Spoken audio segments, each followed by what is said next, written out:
जय हिंद एवरीवन, मैं साहिल कुमार आप सबको डिफेंस में वेलकम करता हूं। आज की इस वीडियो में हम बात करने वाले हैं कि कैसे आप अगले 5-6 महीने में अपने 5-6 महीने लाइफ के यूटिलाइज करके एक एस्पिरेंट से ऑफिसर बनने की जर्नी को तय करते हो। मेनली अगर मैं एफकेट सीडीएस अगर किसी भी और या फिर चाहे लाइफ में आपका कोई भी कॉम्पिटिटिव एग्जाम हो, अगर मैं 90% एग्जाम की बात करूं तो आपके 4 पोर्शन होते हैं। फर्स्ट इज आपका मैथ्स का पोर्शन, उसके बाद आपके इंग्लिश का पोर्शन, उसके बाद आपके जीके का पोर्शन एंड रीजनिंग कुछ एग्जाम्स में होता है और कुछ एग्जाम जैसे सीडीएस वगैरह में नहीं होता है। ये 4 पोर्शन होते हैं। आप इसी डिलेमा में होते हो कि भैया मैं इसके लिए अलग से पढ़ूं, इसके लिए अलग से पढ़ूं।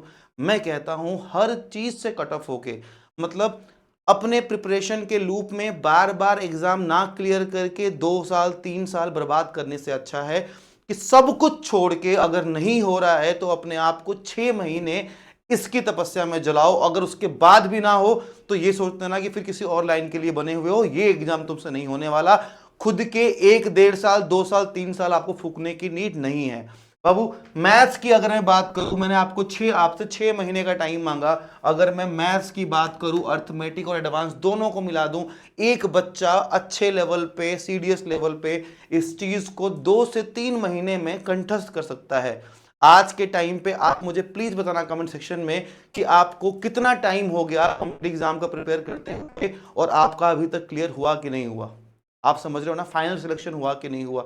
ये 6 महीने सारे डिस्ट्रैक्शन से दूर छोड़ दो भाई। हो बंदा हो बंदी हो, छोड़ दो, सब कुछ छोड़ दो। ये 6 महीने अपने आप को दे दो और सोच लो कि मैं अब वो सारी चीजें करूंगा जो मुझे अपग्रेड करे, जो मेरी लाइफ को अपलिफ्ट करे, जो मेरी प्रिपरेशन को अपलिफ्ट करे। इंग्लिश आप लोग बहाना बनाते रहते हो कि भैया इंग्लिश में हिंदी मीडियम का था, मैं भी हिंदी मीडियम का स्टूडेंट था। मैंने एक बार तैयारी करी है और उसी तैयारी से, चाहे वो आपका सीडीएस हो, चाहे एफकेट हो, सीजीएल में 174 नंबर थे। सीजीएल हो, सीएचएल हो, या फिर ये एसआई वाले एग्जाम हो, या फिर एक 10th के बाद होता है एमईएस, ये सारे एग्जाम फोड़े हैं। समझ रहे हो ना। तो एक बार आपको बहुत तमीज से, चाहे जहां से भी पढ़ाई कर रहे होगे, एक बार सीधा एकदम होता है ना, घोड़े कैसे लगे होते हैं, एक बार प्रिपरेशन की तरफ देख के और चुपचाप अपने ऊपर बस काम कर लो। आप बोलते हो भैया मुझे ना हिस्ट्री नहीं आती, मुझे ये नहीं आता। यार ये एग्जाम की हिस्ट्री पढ़ी, इस एग्जाम की नहीं पढ़ी है। हिस्ट्री एक है भाई। अगर मॉडर्न हिस्ट्री पढ़ी है तो इतनी तमीज से पढ़ो कि किसी एग्जाम में दे सको। अगर पॉलिटी पढ़ी है तो इतने तमीज से पढ़ो कि किसी भी एग्जाम को दे सको। अगर अच्छे लेवल पे पढ़ोगे तो सीडीएस भी क्लियर करोगे, सीएपीएफ भी करोगे, पीसीएस भी कर रहे होगे, और छोटे एग्जाम तो आप ऐसे उड़ा दोगे अपने लाइफ में। अंडरस्टूड। एंड रीजनिंग तो पूरा का पूरा गेम बाबू प्रैक्टिस का ही होता है। नाउ एक आइडियल शेड्यूल क्या होना चाहिए। अब ना, आज मैं बोल रहा हूं, आप सुन रहे हो, कुछ लोग कल से इसको अपनी लाइफ में इंप्लीमेंट करेंगे। क्यों भैया मैं तो ऐसे पढ़ूंगा, वैसे पढ़ूंगा, ये कर दूंगा, वो कर दूंगा। देखो, सबसे पहली चीज, एक टाइम पे आप किन्हीं 2 चीजों को उठा सकते हो। किन्हीं 2 चीजों को चूज करो, किन्हीं 2, अपने एग्जाम्स के अकॉर्डिंग देख लो किसका वेटेज कैसा है। 2 चीजों को उठाओ। आपका जो वीकली टाइम होता है, जो वीकेंड होता है सैटरडे संडे का, उसको अपने रिवीजन पर्पस से और खुद को टेस्ट करने के लिए, जैसे हम खेल रहे होते किसी कॉपी देके, भाई पूछ मेरे से। हम अपने प्रिपरेशन टाइम में क्या करता था कि जीके वाली बुक पढ़ी और दे दिया सामने वाले भैया को कि भैया इस पेज से इस पेज से इस पेज तक जो पूछना है पूछा, मुझे सब पता है। ऐसे किया करते थे। तो ये चीज ट्राई करो। या फिर जब रीजनिंग की बात आती है तो डिसाइड कर लो, इंग्लिश में डिसाइड कर लो कि मैं डेली बेसिस पे इतने क्वेश्चन प्रैक्टिस करूंगा ही करूंगा, और उसी चीज को कंटिन्यू रखो। आप सोचो अगर आप 50 क्वेश्चन सॉल्व कर रहे होगे तो आप इमेजिन करो कि 30 दिन के अंदर आप कितने क्वेश्चन सॉल्व कर लोगे। आप बोलोगे साहिल भैया 50 इंटू 30, इमेजिन करो 1500 क्वेश्चन हो जाते हैं। 1500 क्वेश्चन, और आपको 6 महीने करने हैं। ये होती है कंसिस्टेंसी की पावर।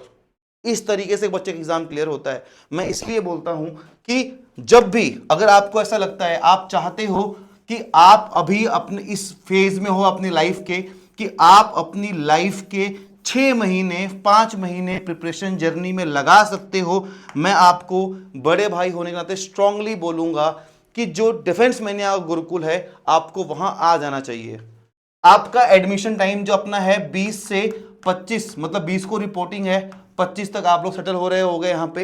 एंड आप बस इस नंबर पे 8581958807, मुझे लगता है कि 4 या 5 सीटें और रह गई हैं, 60 बच्चों का बैच बनता है, आपको टीम समझाएगी। अगर सच में 5 महीने घर नहीं जाना, कुछ नहीं करना, मोबाइल छोड़ सकते हो, प्रिपेयर कर सकते हो, you guys are most welcome. घर से कर रहे हो, घर से करो, जस्ट बी इन टच और अपना मोटिवेशन कंसिस्टेंसी मत तोड़ना। मैं आपको दिखाता हूं, अगर मैं आपको नॉर्मली आइडियली अगर मैं बस शेड्यूल की बात करूं बाबू, तो आपको समझ में आएगा। अच्छा ये तो हैंग हुआ, कोई खैर कोई बात नहीं। अगर मैं शेड्यूल की बात करूं, यहाँ पे बच्चे बाबू 9 बजे आ जाते हैं, 9 बजे आते हैं, फोन सबमिट होता है, अपनी अपनी दिनचर्या स्टार्ट करते हैं न्यूज़पेपर रीडिंग से। वो उनको पकड़ाते हैं ताकि उनका वोकैब अच्छा हो जाए, current affairs up to date रहे, रीडिंग हैबिट्स बढ़ जाए। उसके बाद उनकी क्लासेस होती है, इनफैक्ट सेल्फ स्टडी भी हमारे मेंटरशिप में ही कर रहे होते हैं वो। तो अगर बहुत अगर अगर खुद से मैनेज नहीं हो पाता है, I will request, it will be your life time investment and सबसे बेस्ट इन्वेस्टमेंट होगा अपनी लाइफ का। ये मैं आपको प्रूव कर दूंगा आप जब कैंपस में होगे तो। बाकी ठीक है, आपको नंबर दे दिया है। Thank you so much all. जय हिंद।